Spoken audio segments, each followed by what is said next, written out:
disengage, you're still hitting the rope. Like you have to bring yourself forward a little bit because you already know he's going to come back. So the rope is hitting, and I think that is adding a little bit of it too. So disengage and step forward You have to, into your a hand stand. has to go forward because you know he's going to do something that causes him to go back, and then all of a sudden you're pulling on him again, right? Okay? So you have to have a soft hand, a soft arm. Always giving, right? Always giving, giving, giving. Allowing, allowing, allowing. Because you don't want to play such a role in this whole thing. Nice. Very nice. Disengage now. Oh, look at that. Perfect. Good boy. Quiet and relaxed. And you saw your hand was down here, right? Good boy. Good boy. Those things matter to them. Because he does have that rope halter on, right? If he feels, the reason that we do the rope halter is because it's like a prong collar, right? If they're leaning, it's going to hurt. So every time he goes to stop, he's like, oh, she's going to hit me in my head. He's not going to like it a little much, right? It's not that you're doing that intentionally, but that's what's happening is the rope you guys are with bumping. The rope. Yeah. So slower, a little bit forward, expecting what he might do. Yeah, you just have to always allow him to express himself the way he wants to without you being in the way. So you always have to give a little, right? Okay. Good boy. Because if he expresses himself the way we don't like, he's just going to have to understand that that's a hard no, right? Okay. Yeah. So you have to allow him to make the mistake so he can experience it so he understands that that's wrong. But then you give him the choice of, things that are correct. When he's doing it correctly, we say, yes, that's correct. Watch yourself. Watch yourself. Give. Yeah, see?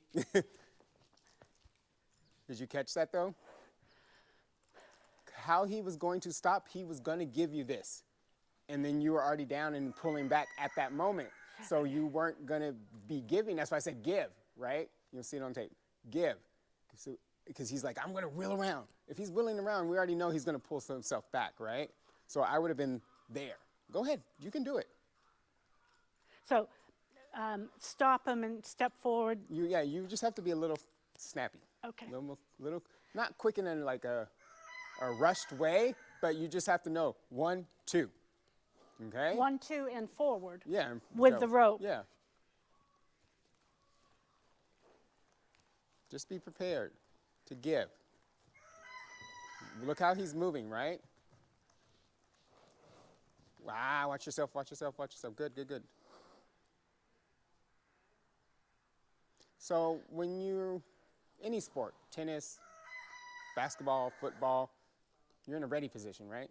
What's the ready position? Is it like this? Is this ready position for any sport? If you're playing tennis, this is definitely not ready position. You need to be here, okay? With him, I need you to be a little bit on your toes. Because we don't know. But not forward this way. Just on your toes, ready. Because you got to be able to be quick. You can't, so when you're disengaged, you're just kind of, but he may go back, he may come forward. I need you to be able to ready to give and do whatever he's with the footwork. Okay. Because they move quickly, right? That's one thing about horses have taught me. My reflexes are because they do things in such quick ways. So be prepared. Good. Disengage. Good. Good. Because you know what? Comet's on his toes all the time. He's like twinkle toes. Yeah. That's how I feel, buddy. That was better. Because now he's like blowing and sneezing and letting that tension go, right? So he will stop. I'm pretty sure he's going to stop reacting that way if you are more calm, relaxed, assertive, and ready and giving. I bet you the reaction of all that extra will stop. Because it stopped like about 2 or 3 times when you guys were good. He stopped, right? He stopped doing that. So he knows when he's about to stop, he's like, oh, I'm going to feel it. Because he knows he can feel the tension already in the rope. So he knows what's next, right? So when I stop, because I have to listen and obey to her, I'm being, good horse, but I'm going to get hurt. It's going to hurt me. right? And it's not our intentions, but we just have to be aware of it. You know, like horses that spook and then they spook again, like they do a double spook, it's because the rider has reacted to that spook in a big way, and they're like, no, don't hit me. So they spook twice because they're like, darn it, I spooked. Oh, wait, he's going to come again. Yeah. Yeah. I've seen that. Yeah, exactly. It doesn't